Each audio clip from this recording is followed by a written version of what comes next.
রাসূল বলেছেন আখলিস দীনাকা ইয়াকফিকাল আমালুল কলিল, purify your belief a little, this is enough for salvation. অল্প আমল করো, এই অল্প আমল যদি খালেস নিয়তে করো, এই অল্প আমলে কিয়ামতের দিন তোমার নাজাতের উসিলা হয়ে যাবে। আমি যে আয়াতখানা তেলাওয়াত করেছি, আল্লাহ পাক রব্বুল আলামিন এই আয়াতে ঈমানদারদেরকে ডেকে বলেন ইয়া আইয়ুহাল্লাযীনা আমানু ইন্না মিন আজওয়াজিকুম ওয়া আওলাদিকুম আদুওয়াল লাকুম ফাহযারুহুম। আল্লাহ বলেন হে ঈমানদারেরা ভালো করে শুনে রাখো, সাবধান হও, সাবধান হও।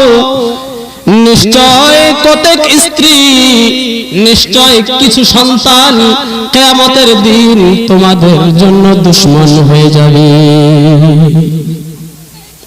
কিছু সন্তান তোমাদের কিয়ামতের দিন তোমাদের দুশমন হবে। তোমাদের কিছু স্ত্রী কিয়ামতের দিন তোমাদের দুশমন হয়ে যাবে। আমার ভাইরা, আল্লাহ পাক এখানে ঈমানদারদেরকে ডেকে বলেছেন, আল্লাহ বেঈমান মুশরিক কাফেরদেরকে ডাকেন নাই। কেন ডাকেন নাই? তার সহজ একটি উত্তর, যার সম্পদ নাই তার সম্পদ চুরি হওয়ার কোনো ভয় নাই। যার কাছে টাকা নাই তাকে ডাকাতের, তার কাছে ডাকাতের কোনো ভয় নাই। কারণ ডাকাত তো ডাকাতি করবে তার ঘরে, যার ঘরে সম্পদ রয়েছে।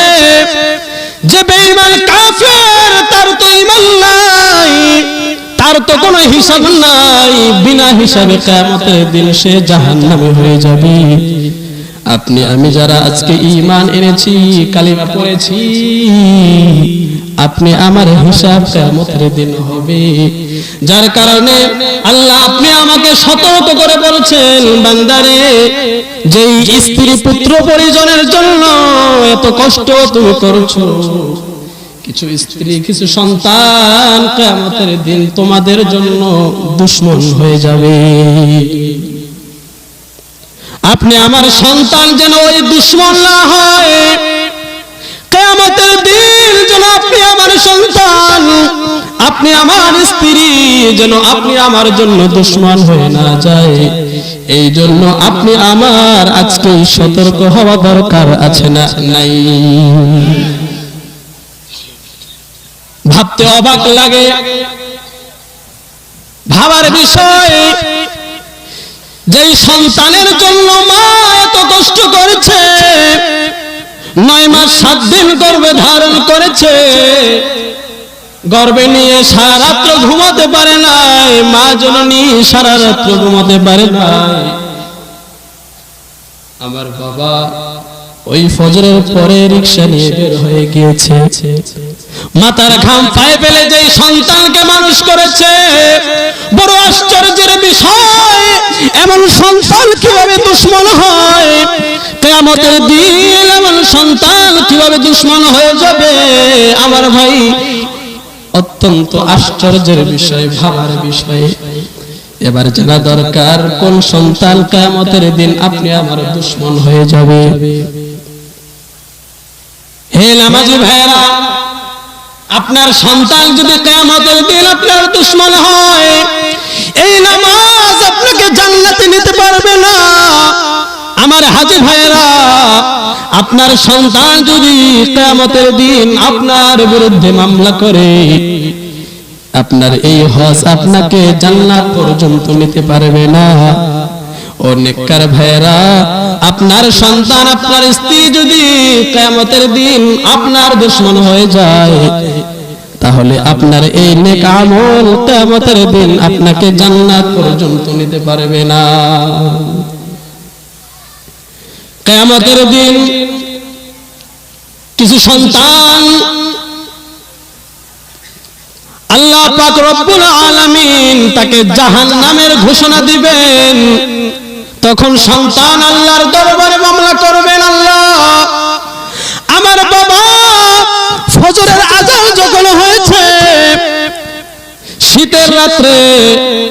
ওযু করে মসজিদের দিকে নামাজ পড়তে গিয়েছে, কিন্তু আমাকে নামাজের জন্য ডাকে নাই, বরং কম্বলটা টান দিয়ে আমার শরীরে আরো ভালো করে দিয়েছে। ও আল্লাহ, আজকে এই বাবার বিরুদ্ধে মামলা করছি। আমার বাবা যদি আমাকে নামাজের জন্য ডাকতেন, আজকে আমি তো নামাজি হয়ে যেতাম, আজকে তো আমি জাহান্নামে হতাম না। আমার বাবা আমাকে নামাজে না ডাকার কারণে আজকে আমি যদি জাহান্নামে হয়ে যাই, প্রভু একটু রিকোয়েস্ট, আজকে আমার বাবা মাকে ডাক দেন। জাহান্নামে যদি যাবই, একা যাব না, একা যাব না, আমার বাবা মাকে নিয়ে আমি একসাথে জাহান্নামে যেতে চাই। চিৎকার করে বলেন নাউযুবিল্লাহ।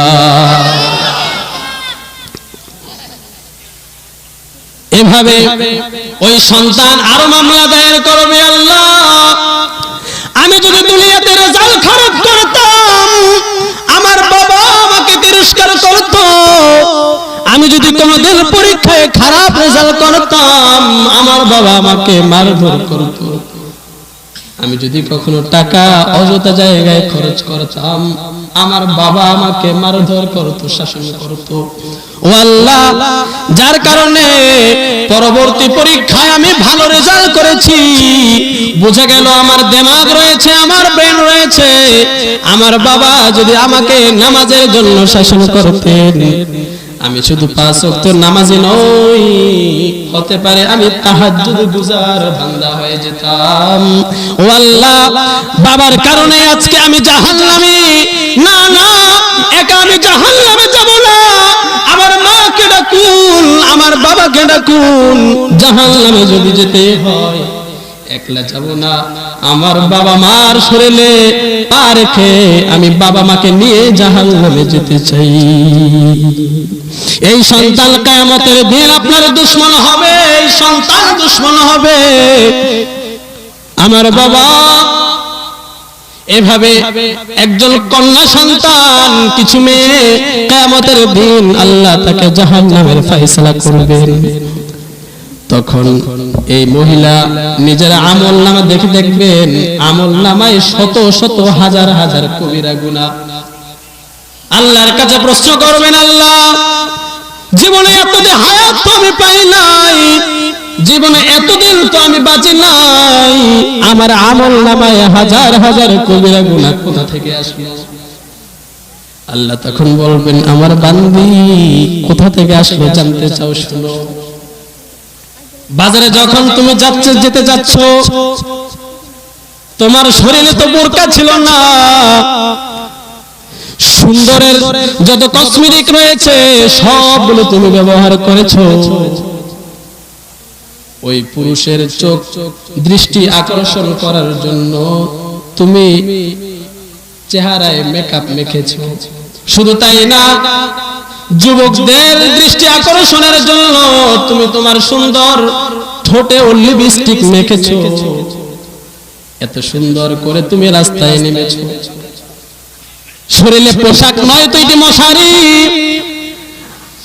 হাতা সম্পূর্ণ হাত ভিতর থেকে দেখা যায় মশারির মতো হাতা পরেছো।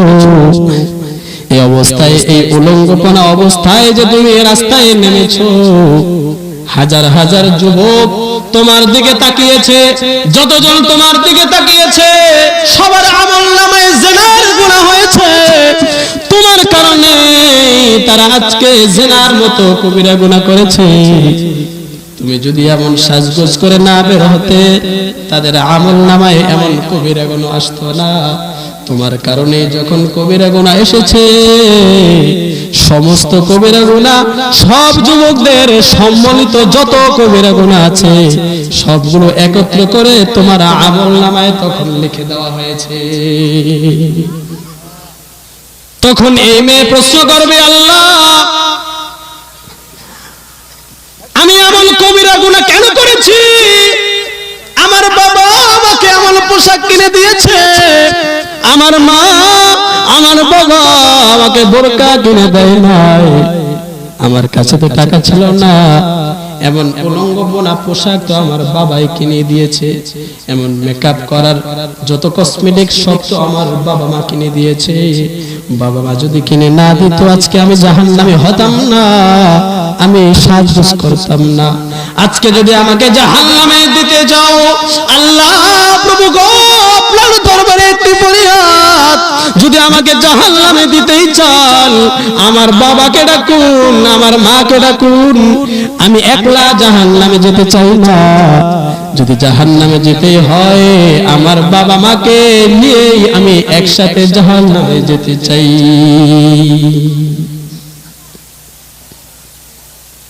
এভাবে আপনি আমার কিছু স্ত্রী কিয়ামতের দিন জাহান্নামে হবে, তখন ওই স্ত্রী আল্লাহর দরবারে ফরিয়াদ করবে, আল্লাহ আমার স্বামী দুনিয়ার বুকে আমায় পর্দায় রাখে নাই, আমার স্বামী আমাকে বিভিন্ন সাজে সজ্জিত করে মোটর সাইকেলের পিছনে বসিয়ে আমাকে নিয়ে গিয়েছে, আমাকে পার্কে নিয়ে গিয়েছে, আমাকে কমিউনিটি সেন্টারে নিয়ে গিয়েছে, যেখানে নারীরা নাভির নিচে পোশাক পরে, বুকে ওড়না থাকে না, উলঙ্গপনা, এত বেহায়াপনা ওই কমিউনিটি সেন্টারে থাকে, এত বেহায়াপনা থাকে যে সেখানে রহমতের ফেরেশতা নাজিল হওয়ার জায়গা পায় না, রহমতের ফেরেশতা সেখানে নামার কোনো জায়গা পায় না। ওই কমিউনিটি সেন্টারে যতজন পুরুষ আপনার স্ত্রীকে দেখেছে, রাস্তায় মার্কেটে যতজন পুরুষ আপনার স্ত্রীকে দেখেছে, প্রত্যেকের আমল নামায় কবিরা গুনাহ হয়েছে, আর ওই সম্মানিত কবিরা গুনাহ সবগুলো আপনার স্ত্রীর আমল নামায় লিখে দেওয়া হয়েছে। স্ত্রী ফরিয়াদ করবে, আল্লাহ আমার স্বামী যদি আমায় শাসন করত, আমার স্বামী যদি আমাকে না নিয়ে যেত, আজকে আমি এত বড় গুনাহগার হতাম না। আজকে আমি যদি জাহান্নামে যেতে হয় একা জাহান্নামে যাব না, আমার স্বামীকে ডাক দেন, জাহান্নামে যদি যেতেই হয় আমার স্বামীকে নিয়েই তারপর আমি একসাথে জাহান্নামে যাব। আমার ভাইরা, মাথার ঘাম পায়ে ফেলে এই সম্পদ নিজের প্রিয় স্ত্রী তার পিছনে খরচ করেছেন, ভালো কথা, কিন্তু নিজের টাকা দিয়েই তো আপনি বিপদ কিনে নিয়েছেন। টাকা এমন জায়গায় খরচ করবেন না যে টাকা কিয়ামতের দিন আপনার জাহান্নামে যাওয়ার কারণ হয়ে যাবে। আল্লাহর রাসূল হাদিসে বলেছেন, আলা কুল্লুকুম রাঈন ওয়া কুল্লুকুম মাসউলুন আন রাইয়াতিহি, আও কামা ক্বালা আলাইহিস সালাতু ওয়াস সালাম। আল্লাহর রাসূল বলেছেন, তোমরা সকলেই জিম্মাদার, তোমরা সকলেই দায়িত্বশীল, প্রত্যেক দায়িত্বশীলকে তার অধীনস্থদের ব্যাপারে জিজ্ঞাসাবাদ করা হবে। বাবা একজন দায়িত্বশীল, বাবাকে তার সন্তানদের ব্যাপারে জিজ্ঞাসা করা হবে। স্বামী একজন দায়িত্বশীল, স্বামীকে তার স্ত্রীর ব্যাপারে জিজ্ঞাসিত করা হবে। ইমাম সাহেব একজন দায়িত্বশীল, ওই ইমাম সাহেবকে মুসল্লিদের ব্যাপারে জিজ্ঞাসিত করা হবে। বাবাকে জিজ্ঞাসিত করা হবে তুমি সন্তানকে কন্ট্রোল করতে পেরেছো কিনা, স্বামীকে জিজ্ঞাসিত করা হবে তুমি কি তোমার স্ত্রীকে কন্ট্রোল করতে পেরেছো কিনা। যদি না পারেন কিয়ামতের দিন আপনার আমলনামায়, কিয়ামতের দিন আপনার বিরুদ্ধে মামলা হয়ে যাবে। এই দায়িত্ব পালন না করার কারণে আপনার নামাজ বরবাদ, আপনার হজ বরবাদ, আপনার যাকাত বরবাদ। এই নামাজ আপনাকে জান্নাতে নিতে পারবে না, এই হজ আপনাকে জান্নাতে নিতে পারবে না। আল্লাহ তাআলা মহাগ্রন্থ আল কোরআনে বলেছেন, কু আনফুসাকুম ওয়া আহলিকুম নার।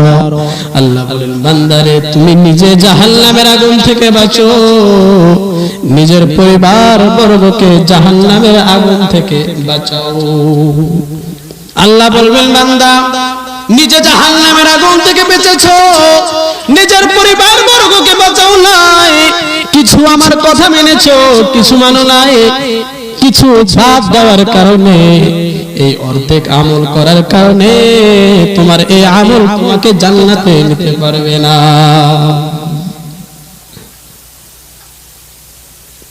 এজন্য আমরা সকলেই যত বাবা এখানে আছি, পর্দার আড়ালের আমার যত মা এখনো সজাগ রয়েছেন, এই আওয়াজ যাদের কান পর্যন্ত যাচ্ছে, আল্লাহ রাসূলের হাদিস বললাম, আজকে থেকে আপনি দায়িত্বশীল হন।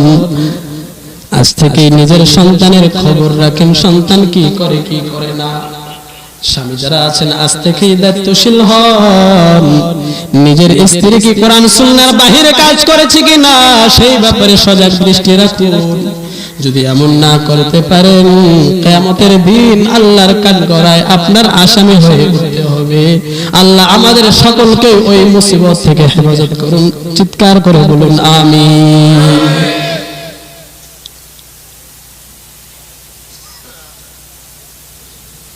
আজকে পৃথিবীর বুকে আপনি দুনিয়ার যেখানে তাকান না কেন, শিক্ষিতর হার দিন দিন বাড়ছে না কমছে, বেড়েছে।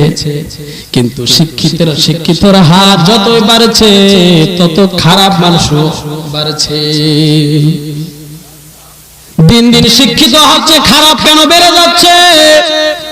শিক্ষিত হলে তো সেখানে ভালো মানুষ বাড়ার কথা, শিক্ষিত মানুষ বেড়ে যাচ্ছে, খারাপ মানুষ কেন কমছে না? খারাপ মানুষ যখন বাড়ছে, বোঝা গেল ভালো মা বাবা আজকে কমে যাচ্ছে। ভালো মা বাবা কমে যাচ্ছে বিদায় ভালো সন্তান জন্মগ্রহণ হচ্ছে না। একজন ডাক্তার যত বড় ডাক্তার সে তত বড় ডাকাত, একজন চাকরিজীবী যত বড় চাকরিজীবী সে তত বড় ডাকাত। এই গরিবের সন্তান মেধাবী ছাত্র কিন্তু টাকার অভাবে চাকরি নিতে পারে না। আজকে যে যত বড় শিক্ষিত সে তত বড় ডাকাত হয়ে যাচ্ছে। এজন্য আপনি বাবা মা আপনি আগে ভালো হন, আপনি বাবা আপনি আগে ভালো হন, আপনি মা আপনি আগে ভালো হন, আপনি স্বামী আপনি আগে ভালো হন। সব জায়গায় তো সন্তানের উপরে পিতামাতার কি কি হক সেই ওয়াজ করা হয়, সন্তানের উপরে পিতামাতার কি হক সেই আলোচনা করা হয়, কিন্তু পিতামাতার উপরেও তো সন্তানের কিছু হক রয়েছে, এই আলোচনা আজকে নাই হয়ে গিয়েছে। আপনি একজন পিতা, আপনার উপরেও তো সন্তানের অনেকগুলো হক রয়েছে। কি কি হক রয়েছে, সন্তানের কি কি হক আপনার উপরে রয়েছে আমরা জানি না। আজকে আমি পিতামাতার উপরে সন্তানের কি কি হক রয়েছে, একজন সন্তান নেককার সন্তান হওয়ার জন্য পিতামাতার কি ভূমিকা হতে পারে সেই বিষয়ে কিঞ্চিত আলোকপাত করব। ওমা তাওফীকি ইল্লা বিল্লাহ। প্রথমে আমি বলবো আমরা বাবা মা আগে ভালো হই। আজকাল সব জায়গায় দেখা যায় একজন পিতা তারপরে নিজের সন্তানকে ডাক দেয়, এই বাবা, এই জায়েদ, এই আকাশ, দেখো বারিন্দার রুমে সিগারেটের প্যাকেট রয়েছে, ওখান থেকে একটি সিগারেট নাও। পাকঘরে ম্যাচ রয়েছে, ওই ম্যাচ থেকে আমার সিগারেটটা জ্বালিয়ে তুমি আমার কাছে সিগারেটটা নিয়ে আসো। এমন অনেক বাবা আমাদের সমাজে আছে না নাই? কি করলেন আপনি, কি করলেন? এই সন্তান যখন সিগারেট হাতে নিয়েছে, এই সন্তান যখন সিগারেট মুখে সিগারেট হাতে নিয়েছে, সন্তান তখন মনে মনে ভাবে আমার বাবা এই সিগারেট সর্বদা খায়, না জানি কত মজা। আমি একটি টান দিয়ে দেখি, প্রথম দিন এক টান দিয়েছে, দ্বিতীয় দিন দুই টান দিয়েছে, এভাবে এক সময় এই সন্তান সিগারেটের পাগল হয়ে গিয়েছে। আমার বাবা কি ভুল করেছেন? নিজের হাতে সন্তানের জীবন আপনি আপনি বিনাশ করে দিয়েছেন, এই সন্তানের পায়ে আপনি নিজেই কুড়াল মেরেছেন, নিজের হাতেই সন্তানের সুন্দর একটি জীবন আপনি ধ্বংস করে দিয়েছেন। আপনি যদি এমনটি না করতেন, সন্তান সিগারেট খাওয়া শিখতো না। বাবার অবস্থা যখন এমন হবে, এই বাবার থেকে নেককার সন্তানের কোনোদিন কি আশা করা যাবে? এমনটি কখনো করবেন না। অনুরোধ করে বলি, আমার বাবা, এমন ভুল কোনোদিন করবেন না। সন্তানের হাত দিয়ে সিগারেট কখনো আপনি খাবেন না। এমন যদি করেন, কিয়ামতের দিন এই সন্তান আল্লাহর আদালতে আপনার বিরুদ্ধে সাক্ষী দিবে।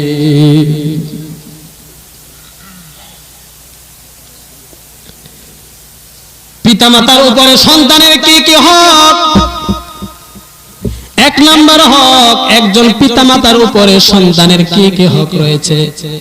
এক নাম্বার হক হচ্ছে আপনি পিতা, আপনি মা, আপনি একজন নেককার সন্তান পাওয়ার জন্য আল্লাহর দরবারে দোয়া করতে হবে। তাহলে এক নাম্বার হক কি? নেককার সন্তান পাওয়ার জন্য আল্লাহর দরবারে কি করতে হবে? দোয়া করতে হবে। আল্লাহর দরবারে দোয়া করে নেককার সন্তান চেয়ে নিতে হবে। আমার বাবা, আমার পর্দার মা ও বোনেরা, নেককার সন্তান দোয়া ছাড়া পাওয়া যায় না।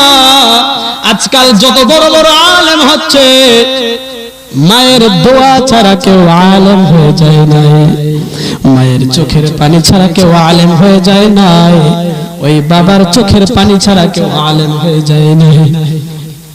আব্দুল কাদের জিলানী বাবার চোখের পানি ছাড়া কোনোদিন আলেম হয়ে যায় না। আমাদেরকে মাদ্রাসায় পাঠিয়ে আমাদের মা চোখের পানি ছেড়ে আল্লাহর দরবারে দোয়া করেছে। আমি নিজেই দেখেছি, ছোট কাল থেকে ওই চিটাগে লেখাপড়া করেছি। আমার মা 1 বছর পরে যখন বাসায় আসতাম, বিদায়ের প্রাক্কালে মুখটা ওড়না দিয়ে ঢেকে চোখের পানিগুলো গড় গড় করে পড়তো। আমার বাবারা সবাই বলতো, এই মায়ের মনে কোনো মায়া দয়া নেই ছিল, মায়ের মনে মায়া দয়া ছিল। এই চোখের পানি ছাড়া কোনোদিন কোন সন্তান নেককার হতে পারে না। মা বাবার দোয়া ছাড়া কোনোদিন সন্তান নেককার হতে পারে না। আমার বাবা সন্তানের জন্য দোয়া করতে কি কোনো টাকা পয়সা খরচ হয়? তাহলে আপনি সন্তানের জন্য কেন দোয়া করবেন না? আল্লাহর দরবারে কেন চাবেন না, আল্লাহ আমাকে নেককার সন্তান দাও? কেন আপনি দোয়া করবেন না? এটা তো সন্তানের হক ছিল, আপনি দোয়া করেন নাই, মানে সন্তানের হক নষ্ট করেছেন। যার কারণে এই সন্তান আপনার কথা শুনে না, এই সন্তান পিতামাতার সেবা যত্ন করে না। তাহলে 1 নাম্বার হক পিতামাতার উপরে, 1 নাম্বার হক আপনি সন্তানের জন্য দোয়া করবেন। সন্তান হওয়ার আগে আল্লাহর দরবারে দোয়া করবেন। আল্লাহ কোরআনে নেককার সন্তান পাওয়ার জন্য একটি দোয়া শিখিয়েছেন। এই দোয়াটি আমার সাথে পড়ুন। আল্লাহ শিখিয়েছেন, বান্দা তুমি বলো, বলুন, রব্বানা রব্বানা হাবলানা মিন আজওয়াজিনা ওয়া যুররিয়াতিনা কুররাতা আ'য়ুনিন ওয়াজআলনা লিল মুত্তাকিনা ইমামা। আল্লাহ তাআলা এই দোয়া শিখিয়েছেন, যারা এখনো বাবা হই নাই, অথবা যারা বাবা হব, অথবা যারা বাবা হয়ে গিয়েছি, সকলের জন্য আল্লাহ এই দোয়া শিখিয়েছেন। আল্লাহ বলেন, হে বাবা মা, তোমরা সন্তানের জন্য এই দোয়া করো। কত সুন্দর অর্থ! আল্লাহ বলেন এভাবে দোয়া করো, রব্বানা, হে আমার প্রতিপালক, হাবলানা, আমাকে দান করো, মিন আজওয়াজিনা, নেককার এমন নেককার স্ত্রী, ওয়া যুররিয়াতিনা, এমন নেককার সন্তান দান করো, এমন নেককার স্ত্রী দান করো, কুররাতা আ'য়ুনিন, যেই নেককার সন্তান আমাদের চোখের শীতল হয়ে যাবে, যেই নেককার সন্তানকে দেখলেই পিতামাতার অন্তর ভরে যাবে। এত সুন্দর দোয়া আল্লাহ শিখিয়েছেন। আপনি আরবি পারেন তো আরবিতে দোয়া করুন, আরবি পারেন না তো বাংলাতে দোয়া করুন। এই আয়াতের অর্থ হচ্ছে, আল্লাহ আমাকে এমন নেককার স্ত্রী দান করো, এমন নেককার সন্তান দান করো, যে নেককার সন্তান আমার চোখের শীতল হয়ে যাবে। চোখের শীতল হওয়ার অর্থ কি? একজন সন্তান আপনার বেশি হয় না, মাত্র একটি ছেলে, কিন্তু অনেক বড় আলেম হয়েছে, যার কথা হাজার হাজার মানুষ শুনে।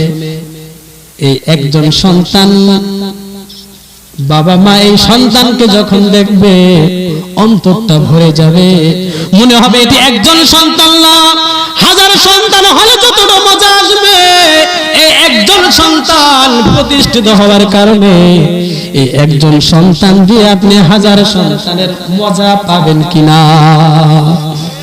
আর যদি বদকার সন্তান হয়, অবাধ্য সন্তান হয়, হাজার সন্তান যদি থাকে, এই সন্তান আপনার মাথার বোঝা মনে হবে, এই সন্তান দিয়ে আপনি শান্তি পাবেন না। আমার ভাইয়েরা, আজকাল আমাদের সন্তান কেন নেককার হচ্ছে না? আমরা তো এই দোয়া করি নাই। অনেকে এমন আছি জীবনে প্রথম এই দোয়া শিখেছি, এই দোয়া শুনেছি। অনেকে এমন আছি জীবনে প্রথম এই দোয়াটি শুনেছি, যে নেককার সন্তান পাওয়ার জন্য দোয়া আছে। অনেকে আছে আমরা জানি না। যারা জানেন তারা তো পড়বেন, যারা জানেন না তারা ইমাম সাহেব হুজুরদের কাছ থেকে শিখে নেবেন। সকলে রাজি আছেন না? নেই? দোয়ার দ্বারা কেমন নেককার সন্তান পাওয়া যায়? হযরত জাকারিয়া আলাইহিস সালাতু ওয়াস সালাম একজন আল্লাহর জলিলুল কদর পয়গম্বর, তার সন্তান হচ্ছিল না, দীর্ঘদিন তার সন্তান হচ্ছে না। অনেকে আছে সন্তান হয় না, হুজুরদের কাছে তাবিজ চান। ওপেনলি তাবিজ বলে দিচ্ছি, হযরত জাকারিয়া আলাইহিস সালামের সন্তান হচ্ছিল না, তখন হযরত জাকারিয়া আলাইহিস সালাম আল্লাহর দরবারে একটি দোয়া করেছেন, যেই দোয়ার বদৌলতে সন্তান পেয়েছেন। এই দোয়াটি শিখা আপনি আমার দরকার আছে না নাই? দোয়াটি কি ছিল? কোরআনে আছে, রব্বি হাবলি মিন লাদুনকা যুররিয়াতান তাইয়্যিবা ইন্নাকা সামিউদ দুআ। এই ছোট্ট দোয়াটি আল্লাহর নবী জাকারিয়া বারবার পড়তেন, রব্বি হাবলি মিন লাদুনকা যুররিয়াতান তাইয়্যিবা। ও আল্লাহ, আমাকে একজন নেককার সন্তান দান করো। মিন লাদুনকা, আপনার পক্ষ থেকে একজন নেককার সন্তান দান করুন। ইন্নাকা সামিউদ দুআ, আপনি তো সবচেয়ে বেশি দোয়া শ্রবণকারী, আপনি আমার দোয়া তো নিশ্চয় শুনছেন। আমাকে একজন নেককার সন্তান দান করুন। আমার বাবারা, যাদের সন্তান হয় না তারা এই দোয়া বারবার পড়ুন। যাদের সন্তান হয় না এই দোয়া বারবার পড়ুন। এই দোয়া পড়লে আল্লাহ নেককার সন্তান দান করবেন। হযরত জাকারিয়া আলাইহিস সালাম যখন এই দোয়াটি করলেন, রব্বি হাবলি মিন লাদুনকা যুররিয়াতান তাইয়্যিবা, আল্লাহ আমাকে একজন নেককার সন্তান দান করুন। আল্লাহ বললেন, যাও, টিক চিহ্ন দিয়ে দিলাম। আল্লাহ সাথে সাথে সুসংবাদ দিলেন, এই হযরত জাকারিয়া বৃদ্ধ বয়সে আল্লাহ এই দোয়ার বদৌলতে হযরত ইয়াহইয়া আলাইহিস সালামের মতো একজন নবী জাকারিয়ার ওরসে পয়দা করেছেন।